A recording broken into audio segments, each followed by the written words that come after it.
Кийинки сөз Адахан Кенсомовичте. Рахмат. Биринчи жолу көрүп атам, каржы министри сиз экенсиз. Эмне ушу 3 айдан бери такыр көрүнбөйсүз?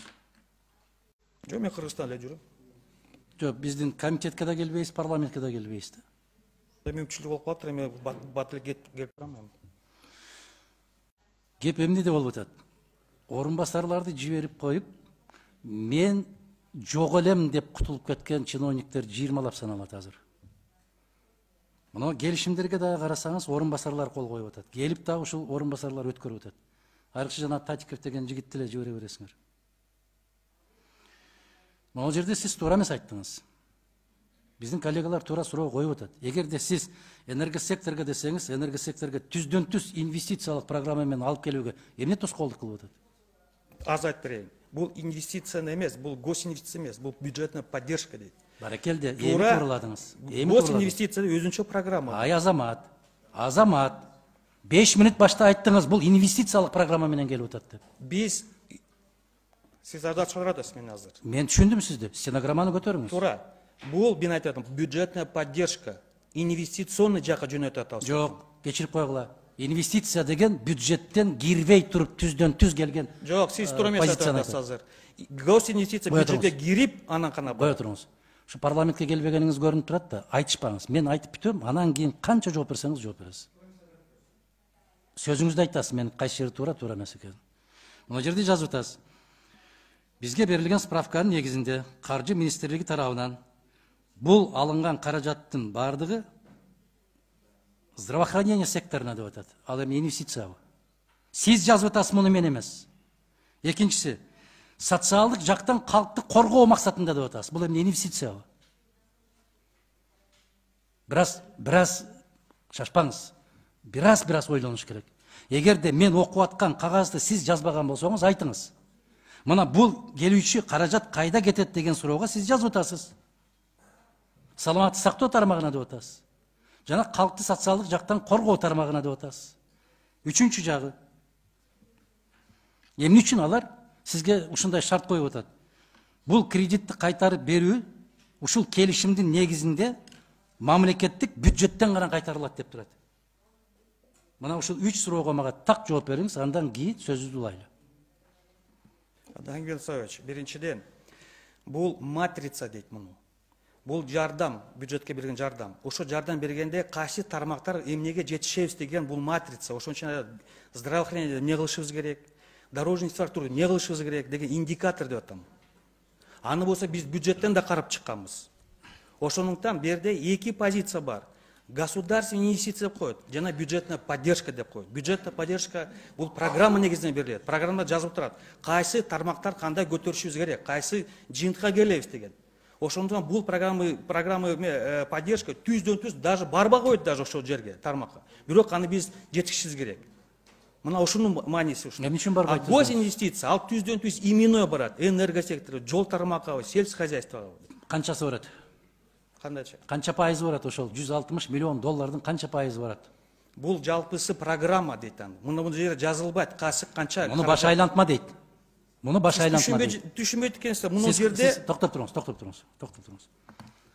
Мен эгемендик алгандан бери сиз канчанчы каржы министрисиз?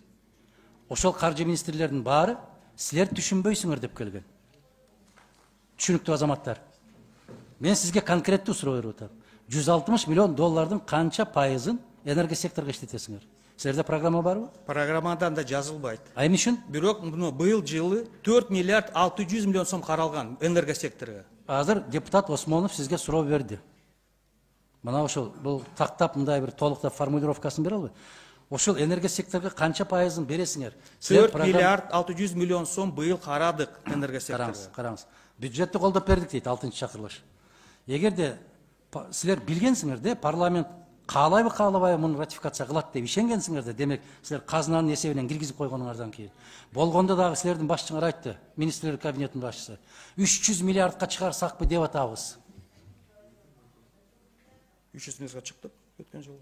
Эмненин эсебинен чыгып атат? Бул концерт карыздын эсебинен чыгып атат. Жок, кечириң, токтоп туруңуз. Бул 160 миллион болуп атат.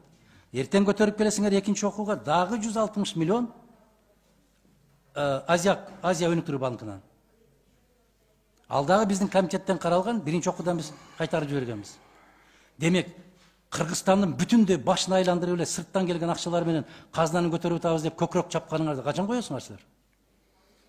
Мынчага чыксакпы деп атабыз. Анан чыксаңар эле айтат экенсиңер, 10 миллиардты бул жака, 15 миллиардты бул жака. Силер таптакыр келечектеги жоопкерчиликтен коркпой атасыңар. Таптакыр коркпой атасыңар. Дал ушундай болуп каржы министрлери далай турган сиздин ордуңузда. Силер ушул эле кредитти алып эле койгон болсок, жолубуз Швейцариянын жолу болот. Айыл чарбабыз Израилдики болот, уйларыбыз Голландияныкы болот.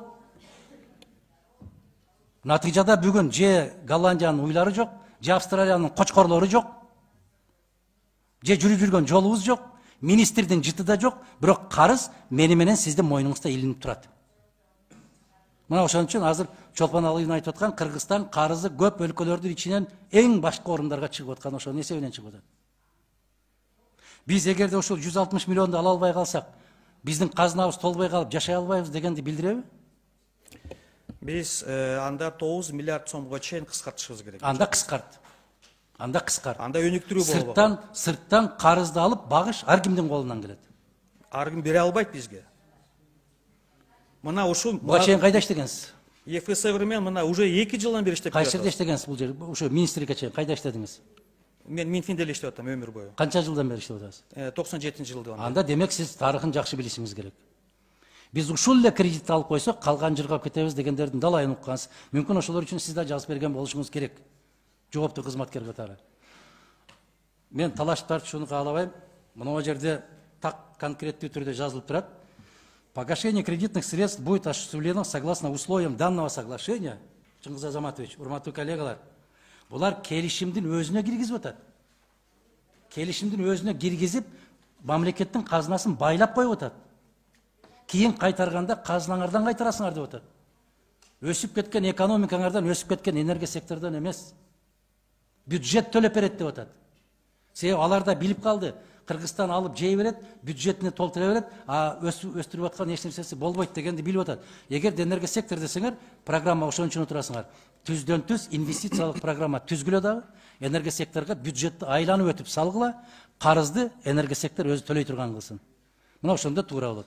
Биз ошо мен жеке пикирим, мындай келишимдерди таптакыр колдобошубуз керек. Адахим Самбаевич, сиз айткан бул госинвестиция аркылуу келе турган кредиттер, жана мен айтып кеткендей, мына АБР деле ушундай, мэрияга, автобуска деп, бул именно болуп келет. Бул бюджетная поддержка, бул системный поддержка деп коет муну. Программа негизинде. АБР кечирип коесуз, АБРде дагы биз келишимин көрдүк. Саламаттыкты сактоо тармагындагы айлык акысын берүү үчүн деп Татиков мырзага бекер сөгүш жарыялады. Ал мырза туура айтты. Себеби келишимде ошондой жазылып турат. Урматтуу депутат